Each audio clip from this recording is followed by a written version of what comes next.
So when people ask for specific examples of statements that are inflammatory or hateful toward the Jewish people, they're actually going to draw from both statements in the Quran, as well as this extra Quranic collection of statements. In Islam, it's called the Hadith.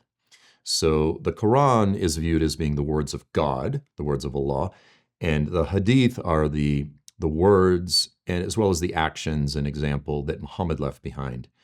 And so the Hadith is this vast collection of statements. So either in the Hadith or the Quran, you have numerous statements that they simply refer to the Jews as those who sow corruption in the earth. They lie, they twist the scriptures, they hide the truth, and these sort of things. So a lot of this emerges out of Muhammad's interactions with the Jews. Now he was, and forgive me, I'm a Christian, I don't believe that Muhammad was a prophet.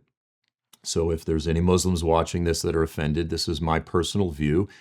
As Muhammad was starting his religion, so to speak, he was interacting with the Jews and he was arguing with them and trying to convince them that Islam is the one true religion. And of course, they weren't buying it. You know, to them, he was just a false prophet. And so in the midst of all of these arguments, he would say, oh, you know, you were trying to hide that particular verse in the Bible. You know, you didn't want me to see that and so then he would take these experiences and he would actually record it in the Quran. And he would say, the Jews are those who conceal the truth and these type of statements.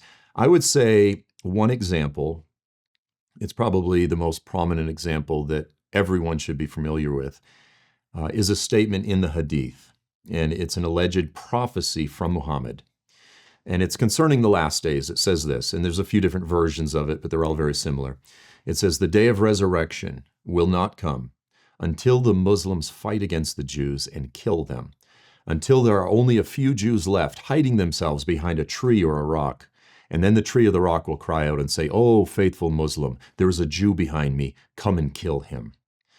Okay, so you actually have this prophecy that says that it is God's will that faithful Muslims carry out a genocide against the Jewish people. Now, to be very clear, there are plenty of Muslims who reject this. They don't believe that it's an authentic saying of Muhammad. But among the radical groups, among Hamas or ISIS or Al-Qaeda or any of these groups, this tradition, this prophecy, almost universally features very prominently.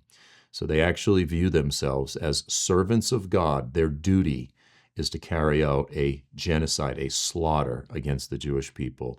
And I think anyone can agree that that's something that is not only repulsive, but terrifying.